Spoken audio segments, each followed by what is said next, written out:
यहाँ पर बांग्ला और संस्कृत भाषा भी पढ़ाई जाती थी।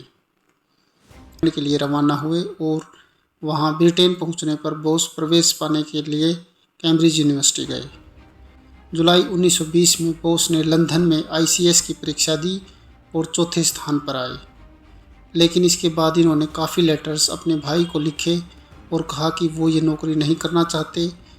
वो परमहंस और विवेकानंद के विचारों से प्रभावित होकर देश के आज़ादी में कुछ करना चाहते थे। इसलिए अप्रैल 1921 में बोस ICS के साथ इस पद को लेने से पीछे हट गए और 1921 में वो भारत वापस आ गए। भारत आने के बाद बोस गांधी द्वारा शुरू किए गए असहयोग आंदोलन में शामिल हुए। गांधी ने बोस को बंगाली नेता CR दास के पास काम करने की सलाह दी। उन्होंने बंगाल कांग्रेस के लिए एज ए वॉलंटियर के रूप में कार्य किया। वे विवेकानंद की शिक्षाओं से काफ़ी प्रभावित थे और उन्हें अपना आध्यात्मिक गुरु मानते थे, लेकिन राजनीतिक गुरु चित्तरंजन दास थे। इन्होंने 1921 में CR दास द्वारा स्थापित समाचार पत्र फॉरवर्ड का संपादन कार्य संभाला, क्योंकि इस समय CR दास स्वराज्य पार्टी में बिजी हो गए थे।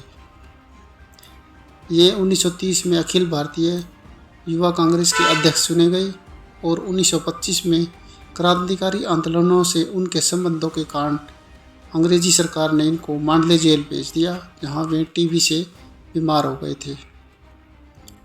उन्होंने स्वराज समाचार पत्र की स्थापना की और 1927 में कांग्रेस के महासचिव और 1930 इस टाइम पे ये जेल में थे और इलेक्शन जीतने के बाद अंग्रेज़ों ने इनको रिहा करना पड़ा। इसलिए 1930 में ये कलकत्ता के मेयर बने और इन्होंने मोतीलाल नेहरू रिपोर्ट का विरोध किया, जिसमें भारत के लिए डोमिनियन स्टेटस की बात की गई थी, लेकिन ये पूर्ण स्वराज्य की बात करते थे।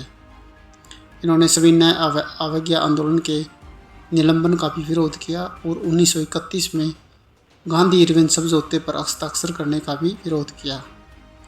सविनय अवज्ञा आंदोलन के दौरान अल्मोड़ा जेल में बंद सुभाष चंद्र बोस की तबीयत फरवरी 1932 में ख़राब होने लगी थी। इसलिए ब्रिटिश सरकार ने इनको रिहा करके 1930 के मध्य उन्होंने यूरोप की यात्रा की और द इंडियन स्ट्रगल 1920 से 1934 तक, जिसमें उन भारतीय आंदोलनों के बारे में बताया गया था, ये बुक इन्होंने लिखी। वे 1936 में यूरोप से लौटे और लगभग 1 वर्ष तक हिरासत में रहे, क्योंकि इस समय बोस की क्रांतिकारी एक्टिविटीज़ को देखकर ब्रिटिश गवर्नमेंट काफ़ी प्रॉब्लम फेस कर रही थी, इसलिए काफ़ी प्रोटेस्ट हो रहे थे। बाद में इनको रिलीज़ कर दिया गया, जब दिल्ली असेंबली में इनके रिलीज़ पर जोर दिया जाने लगा। 1938 में भारतीय राष्ट्रीय कांग्रेस हरिपुरा के अध्यक्ष चुने गए। इन्होंने एक राष्ट्रीय योजना समिति की स्थापना की और एक ब्रॉड इंडस्ट्रियलाइजेशन एजेंडा विकसित किया। 1939 में त्रिपुरी में गांधी जी के उम्मीदवार पट्टाभी सिद्धारमैया के खिलाफ फिर से प्रेसिडेंट चुनाव जीता और इस बार गांधी जी ने कहा कि पट्टाभी की हार मेरी हार है। इसलिए गांधी जी के साथ वैचारिक मतभेदों के कारण बोस ने कांग्रेस छोड़ दी और भारत में एक नई पार्टी फॉरवर्ड ब्लॉक का स्थापना की। बोस और जवाहरलाल नेहरू दोनों के विचार कुछ मुद्दों पर काफ़ी मिलते थे, जैसे पूर्ण स्वराज्य की मांग, सेंट्रलाइज्ड प्लानिंग और हैवी इंडस्ट्रियलाइजेशन। कांग्रेस अध्यक्ष चुने जाने के बाद सुभाष चंद्र बोस ने जवाहरलाल नेहरू को कांग्रेस की राष्ट्रीय योजना समिति का अध्यक्ष नियुक्त किया। बोस ने 31 जून 1940 को कलकत्ता में ब्रिटिश विरोधी भाषण दिया और उन्हें 11वीं बार गिरफ्तार कर जेल भेज दिया गया। जेल में भूख हड़ताल और आत्महत्या की धमकियों के बाद बोस को अंग्रेज़ों ने रिहा कर दिया और बाद में उन्हें घर पर ही नज़रबंद कर दिया गया। लगातार निगरानी में रहने के बावजूद 26 जनवरी 1941 को सुभाष चंद्र बोस अपने कलकत्ता स्थित घर से चुपचाप निकलने में कामयाब रहे और काबुल और मॉस्को के रास्ते से गुजरते हुए वह अप्रैल में जर्मनी पहुंचे और अडोल्फ हिटलर से मुलाकात की। यहाँ पर उन्होंने बर्लिन में फ्री इंडिया सेंटर की स्थापना की। उन्होंने उन भारतीय युद्ध बंदियों से भारतीय सेना बनाई जो पहले अफ्रीका में अंग्रेज़ों के लिए लड़ रहे थे। इसमें लगभग 4500 सैनिक शामिल थे और इन सैनिकों के द्वारा बोस को 1942 में जर्मनी में नेताजी की उपाधि दी गई।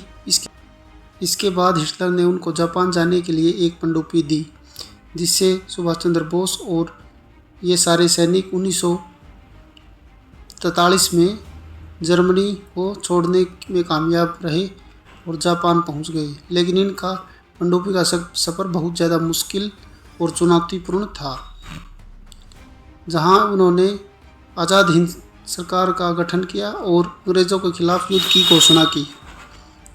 फुजीवारा और मोहन सिंह के बीच चर्चा के परिणाम स्वरूप ही पहली भारतीय राष्ट्रीय सेना का गठन किया गया था। रासबिहारी बोस ने INA का नियंत्रण सुभाष चंद्र बोस को सौंप दिया था।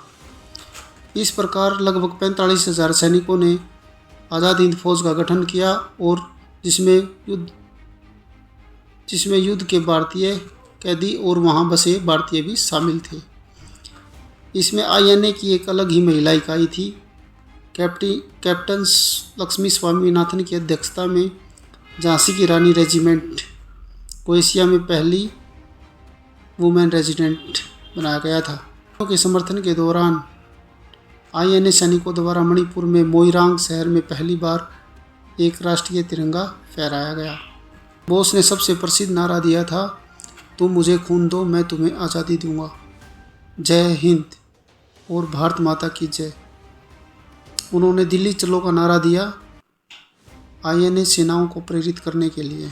लेकिन जर्मनी और जापान की इस वर्ल्ड वॉर में हार के कारण बोस को ज़्यादा हेल्प नहीं मिल पाई। लेकिन बोस एक ऐसा नेता थे जिन्होंने ये करने का दम रखा जो उस टाइम पे लोग सोच भी नहीं सकते थे।